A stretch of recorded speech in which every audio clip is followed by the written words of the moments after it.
बिल्कुल, जब हमारी परेशानियाँ और तकलीफ़ें इतनी ज़्यादा होती हैं, तो अक्सर हम ये सोचते हैं और हमारे दिल में एक सवाल आता है, या अल्लाह आखिर मेरी ये आज़माइश इतनी मुश्किल क्यों है?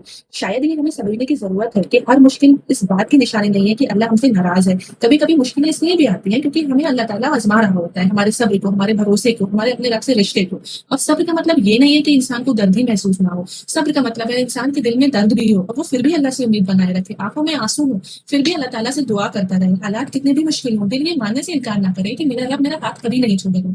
हज़रत अय्यूब अलैहिस्सलाम की ज़िंदगी हमें इसी सब्र की खूबसूरत मिसाल देती है। एक टाइम था जब उनके पास पैसा था, शोहरत थी, इज़्ज़त थी, औलाद थी और सेहत भी थी। फिर अल्लाह ताला ने उन्हें एक बहुत सख्त आज़माइश में डाल दिया। उनकी सारी दौलत चली गई, उनसे औलाद उनकी बिछड़ गई और वो बीमार हो गए। जी, जब कोई इंसान इतनी सारी तकलीफ़ों से, दुनिया की आज़माइशों से, औलाद की नेमत से और सेहत की नेमत से गुज़रता है, तो उस पर क्या गुज़रती होगी। लेकिन आपको पता है, उन्होंने अपने अल्लाह ताला से उम्मीद नहीं छोड़ी। उन्होंने अपनी सख्त तकलीफ़ में भी अल्लाह से कुछ चंद अल्फ़ाज़ कहे, रब्बी अन्नी मसन्नी ज़ुर्र व अंत अरहमुर राहिमीन।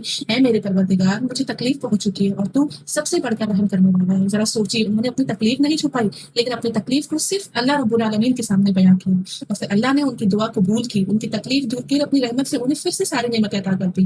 दुनिया में जिस सब्र को कोई नहीं समझ सकता, कोई फील ही नहीं कर सकता, जिस दर्द को आप अकेले फील करते हो, जिन आंसुओं को आपने किसी ने नहीं देखा है, लेकिन अल्लाह ताला हर चीज से बाखबर है। अल्लाह ताला हर चीज को देख रहा है। हर बंद दरवाजा अल्लाह की बेरुखी नहीं होता। कभी कभी वही बंद दरवाजा आपको उस रास्ते से बचा रहा होता है जो आपके लिए सही नहीं होता है। अल्लाह ताला की एक परफेक्ट टाइमिंग होती है, वो एक सही वक्त आपकी उस दुआ को बहुत खूबसूरत फॉर्म में आपको अता करता है और आप गुमान भी नहीं कर पाते कि मैं ये चीज डिजर्व करता हूँ। तो इसीलिए अल्लाह ताला से नाउमीद मत होइए, अपनी उम्मीदें सारी सिर्फ अल्लाह से रखिए। इंशाअल्लाह अल्लाह आपकी सारी दुआएं कबूल करेगा।